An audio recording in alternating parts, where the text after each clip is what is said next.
All right, so this is Nightmares and Daydreams, and this is the episode where it's 4 days before the big attack, and it's pretty much just them resting before the big attack, and Aang feeling this incredible pressure beforehand and getting really stressed out, having these nightmares sort of some funny nightmares actually of him facing the Fire Lord, but he doesn't have pants, or it turns out he didn't study for the math test, like stuff that obviously doesn't connect, but he's suddenly like, oh no.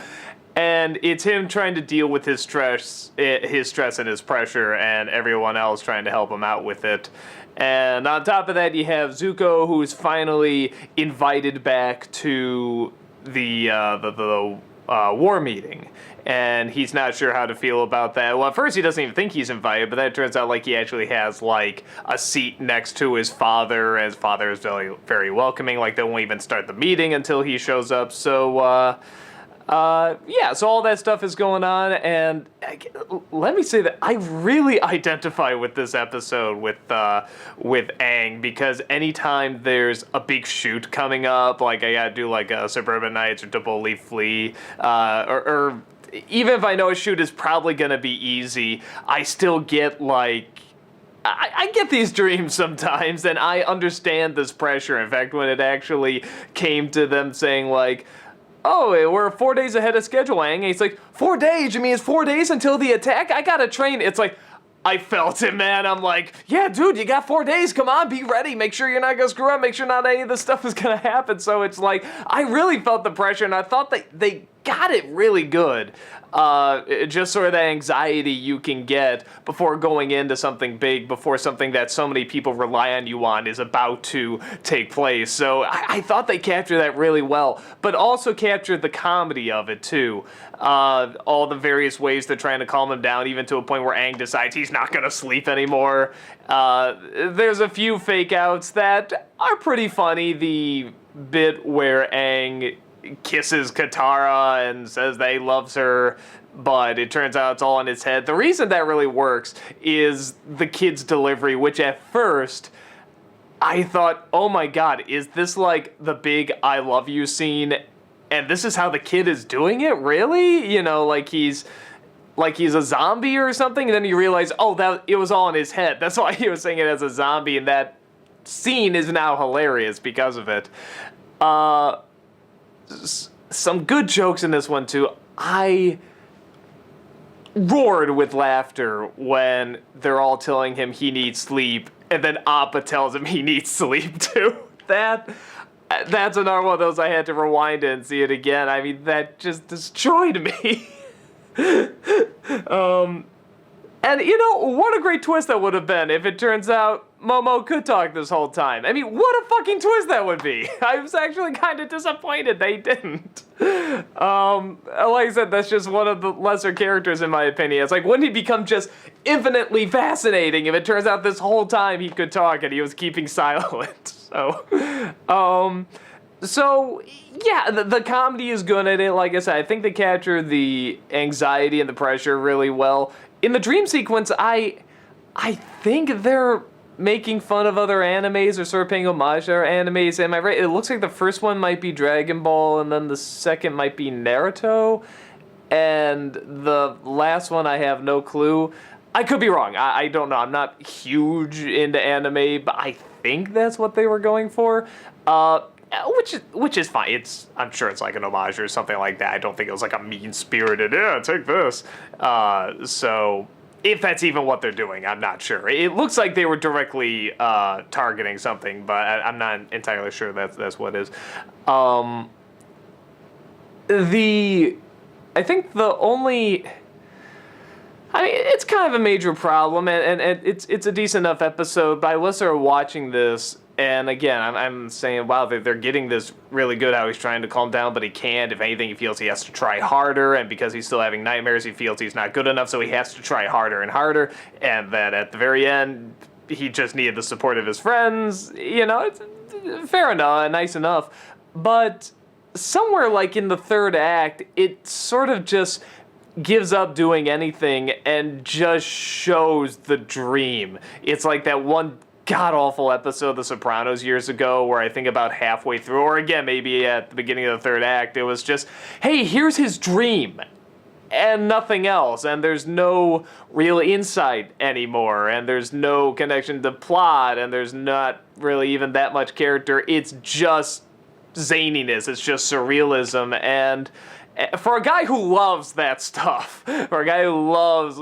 big dedicated moments and, scenes like the pink elephants from Dumbo, I love these scenes.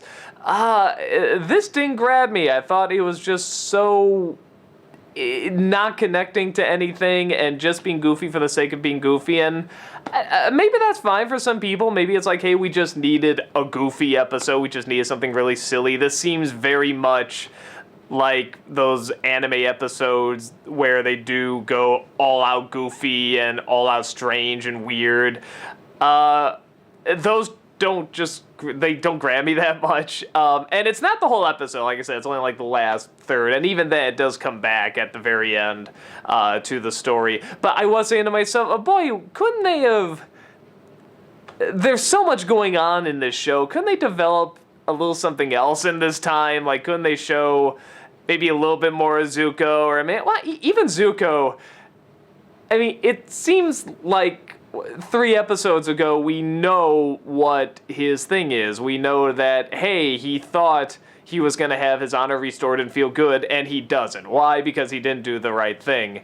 And granted, it takes time to come around to that, but can we speed it up a touch? And not to say the scenes didn't work. You see him go to the meeting. Well, actually, the meeting is kept off screen. I thought that was a smart choice. But he comes out, he looks at the picture, and May is there, and she says, haha, well, isn't this exactly what you wanted? Isn't this all you ever wanted? He's like, it should be. And yeah, we know. We got it. We got this like 3 episodes ago.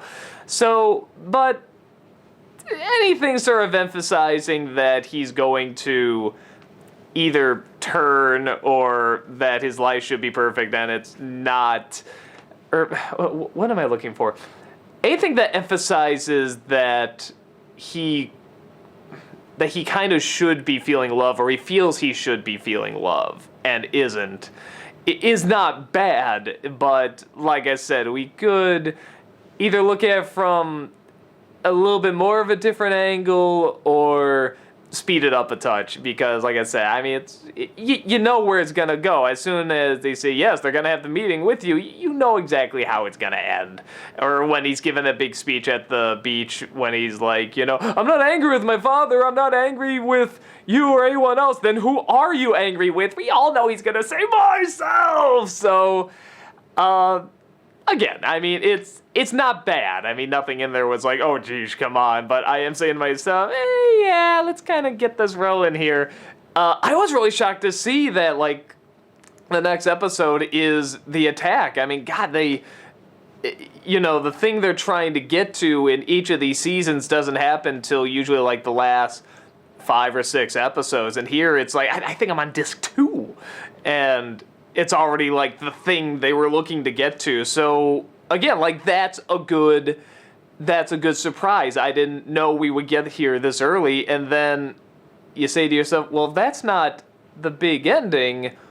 What is the big ending? Well, what else is going to happen here? That's where the real fun of the story is not knowing where it's going to turn, because obviously something has to go wrong then during the attack, and what is that going to result in, and what that's going to keep you coming back.